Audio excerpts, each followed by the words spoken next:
Have you ever wondered where you really stand financially compared to the average American today? Most people never stop to measure their financial position until something unexpected shakes their comfort zone. Maybe it's a surprise bill, a job change, or realizing your savings barely cover a month of expenses. But knowing the truth isn't meant to scare you. It's meant to give you control and direction. I'm Max, and today we'll explore how your finances compare to updated 2020 numbers across America. Some of these new statistics may surprise you, and others may reassure you that you're doing better than you think. Let's start with the basics. Income, spending, and the gap that determines whether money flows in or out. According to the latest Bureau of Labor data, the median individual income in the United States is about $59,000 per year. For households with two or more earners, that number rises to roughly $78,000 annually. That might sound decent, but here's the twist. Nearly 40% of Americans still live paycheck to paycheck.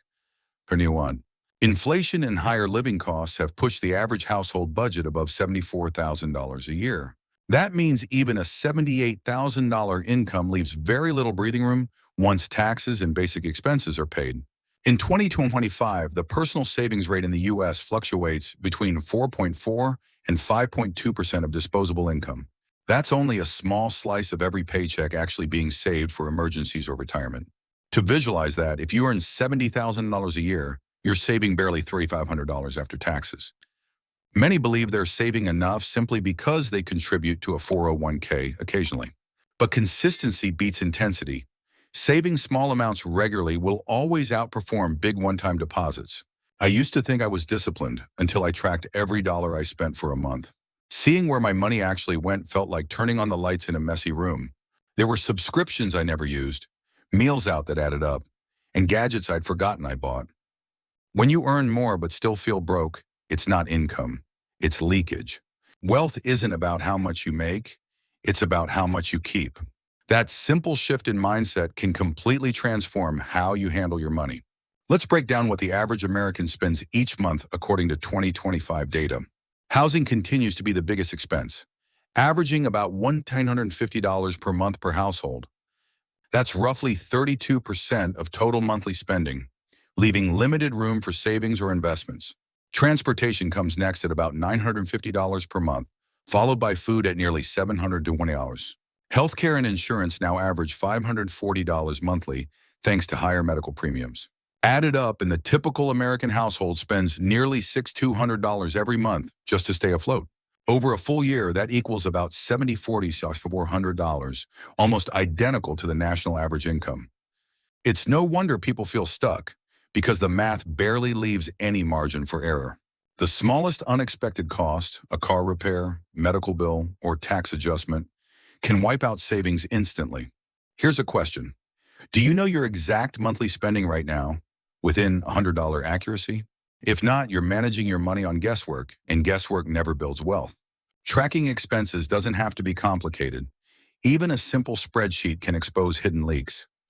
When I first calculated mine, I realized I was spending 18% of my income on convenience food. That was more than my retirement contributions at the time, and it shocked me into change. Most people underestimate small expenses because they don't hurt immediately, but they add up quietly. The average American spends over $2,200 a year on unused subscriptions or forgotten renewals. Cutting those out is often the fastest way to find an instant raise without working harder. The data shows Americans' biggest financial enemy isn't low income. It's invisible overspending. Once you know your numbers, you stop feeling powerless and start acting with intention. Let's run a simple mental exercise. If you cut $300 in waste per month, that's $3,600 a year saved. Invested at an average 7% return, that could grow into $54,000 after 10 years. Imagine doing that with just one spending habit you change. What if you did it with 3? Right. Americans often think financial success comes from higher paychecks, but it comes from better margins. A $60,000 earner saving 20% often ends up richer than a $120,000 earner saving only 5. That's the paradox of modern wealth. The outcome depends more on behavior than on salary. According to NerdWallet's 2025 savings report, the desired savings rate among Americans is 23%, but the actual median savings rate remains closer to 15%, revealing a major gap in discipline.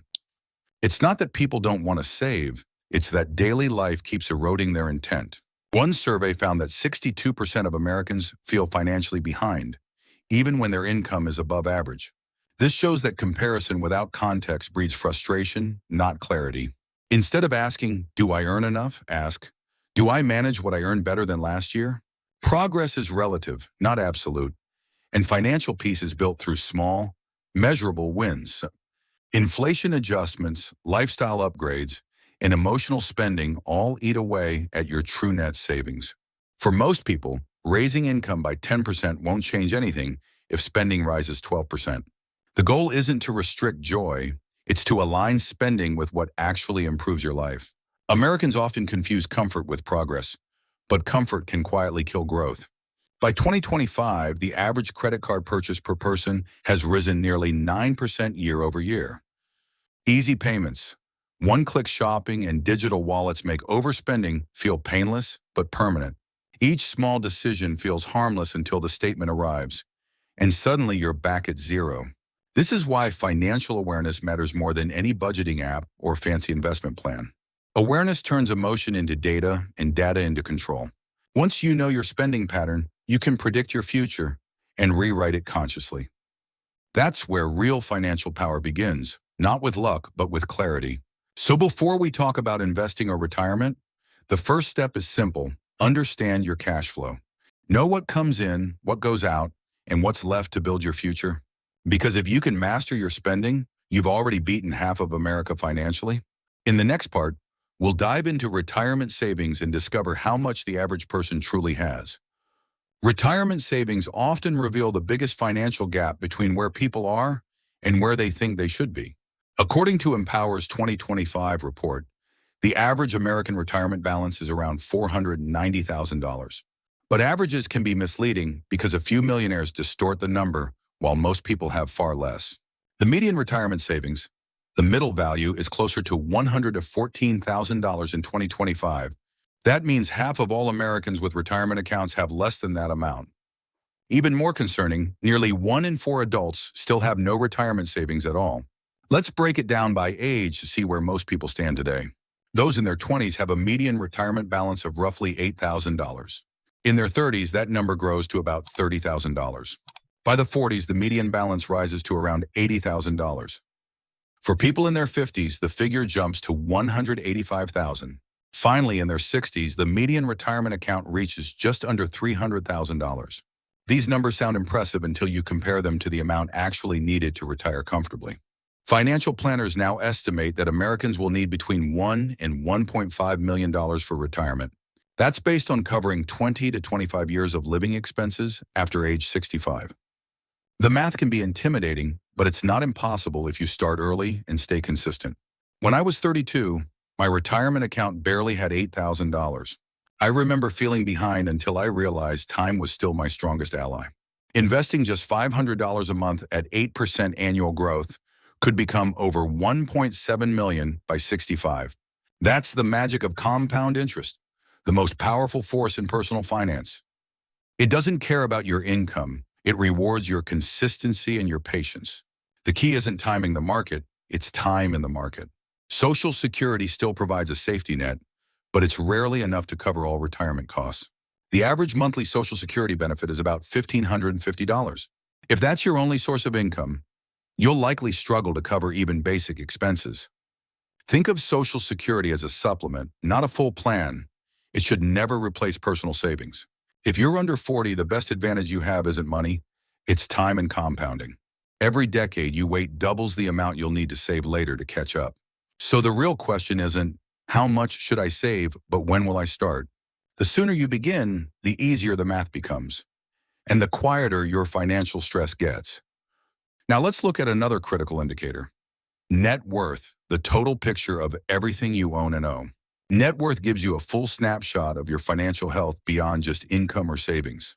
According to NerdWallet's 2025 data, the average U.S. household net worth is about $1.06 million. But again, the median net worth, the number that reflects the middle household, is roughly $193,000.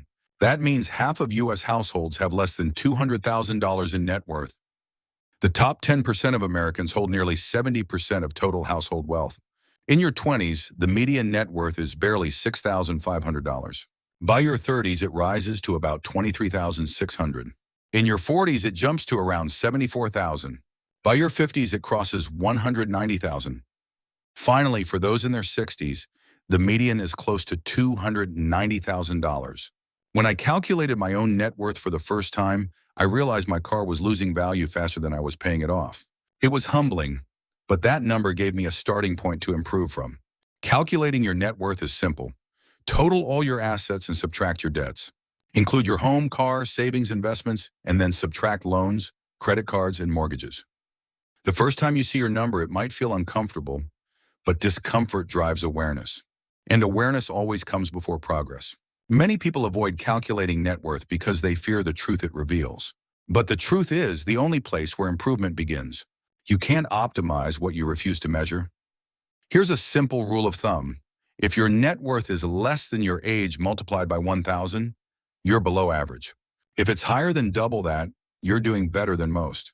Remember, net worth isn't a competition. It's a compass showing your direction, not your destination. Now let's talk about the silent killer of wealth. Debt and credit misuse. In 2025, the average credit score in America stands around 715. That's surprisingly strong, but it hides a sharp divide between high and low scores. About 20% of Americans have scores under 640, limiting access to low-interest loans. The average household carries roughly $9,500 in credit card debt. And with average interest rates exceeding 21%, that's financial quicksand. At that rate, paying the minimum balance turns a $9,000 debt into a $15,000 nightmare. Total credit card debt nationwide now exceeds $1.3 trillion, a historic high. This debt doesn't just cost money, it quietly drains confidence and opportunity. Every dollar in high-interest debt is a dollar that can't be invested toward your future. When I had a credit score of 640, I paid higher rates on everything from my car loan to insurance. It felt unfair until I realized the system rewards behavior, not emotion. Improving your credit isn't magic, it's method. Start by paying every bill on time, keeping balances below 30% of available credit. Avoid opening multiple new accounts at once. Slow, steady discipline builds long-term credibility. Think of your credit score as your financial reputation. It's easier to protect than to repair. In the next section, we'll explore the habits that turn ordinary earners into long-term wealth builders. Building lasting wealth isn't about luck or intelligence. It's about creating small habits that compound over time. The difference between the financially free and the financially trapped is rarely income. It's consistency. According to NerdWallet's 2025 survey, Americans want to save around 23% of their income. But in reality, the median saver manages only 15%, leaving a huge gap between intention and execution. It's not that people lack discipline. They often lack systems that make saving automatic and easy. Automation is your best friend because it removes emotion from good decisions. When savings happen without willpower, progress becomes predictable instead of optional.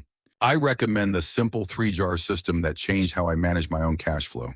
60% of your income goes to necessities like housing, utilities, food, and transportation. 20% is directed to saving and investing, your future lifestyle fund. The remaining 20% is guilt-free spending for joy, experiences, and living your life today. This balance allows you to enjoy life now without sabotaging your tomorrow. Most Americans try to save what's left after spending, but winners spend what's left after saving. That single reversal separates the stressed from the secure. If you've never saved regularly before, start with 10%. It's small enough to sustain and big enough to matter. Every 6 months, increase that percentage by 1 or 2 until you reach at least 15 or 20. Treat savings like a bill you must pay to your future self. It's the only debt that pays you back. Many experts say the new American Dream retirement number is around $1.6 million. That might feel impossible now, but remember, every large number begins as small deposits over time. The person who saves $500 a month at 8% return can reach that number in 30 years. Meanwhile, the person who waits 10 years to start will need to save almost double. Time isn't just money, it's leverage. The earlier you act, the less effort you'll need later. Financial success is 90% behavior and 10% math. You don't need a perfect formula. You need a repeatable habit, and that habit begins with one simple action you can take today. Step 1. Measure where you are. Know your income, expenses, savings, debt, and net worth. Step 2. Commit to saving at least 10% of your income starting this month. Step 3. Eliminate high-interest debt, especially credit cards charging more than 15%. Step 4. Invest consistently in low-cost index funds or retirement accounts. Step 5. Track your progress every year and celebrate improvement, not perfection. These 5 steps sound simple, but very few people follow them for longer than 6 months. If you do, you'll quietly move from average to exceptional without realizing it. Let's visualize the impact. Saving 15% of your income instead of 5 triples your retirement wealth. That can mean retiring a decade earlier, or living with far less worry later. Most people underestimate how powerful small, consistent actions become over time. A 1% improvement each week compounds into 52% growth each year. So start small, but start now. Momentum matters more than magnitude. You don't need to outsmart the market. You just need to outlast your impulses. Remember, emotion makes you broke. Discipline makes you wealthy. Money doesn't change who you are. It amplifies the habits you already have. Build habits that future you will thank you for, not resent you for. Think of your financial plan as a story you're writing every single day. Each paycheck is a new sentence, and every saving decision shapes your next chapter. Don't wait until the ending to find out it's a tragedy. Rewrite it now while you still can. The truth is, you may already be doing better than the average American in several areas. Maybe your debt is lower, or your savings higher, or your habits stronger than you give yourself credit for. Recognize that progress because confidence fuels consistency. Comparing without context only drains your motivation. Learning from data strengthens it. Data isn't meant to shame you. It's meant to show you what's possible. Every statistic we discussed is just a mirror, not a verdict. You get to decide how your reflection changes next year. So take this video as your benchmark, not your boundary. The next time someone mentions average savings or debt, you'll know exactly where you stand. More importantly, you'll know what steps to take to stand taller financially. The journey toward wealth isn't fast. It's steady, patient, and deeply personal. You don't have to be perfect. You just have to be persistent. If this conversation gave you clarity, hit the like button and subscribe for more financial lessons with me. Leave a comment sharing your savings percentage. I read every one and love seeing your progress. Because at the end of the day, financial freedom isn't a dream. It's a daily decision. You don't need to be richer than everyone else. You just need to be smarter than your past self.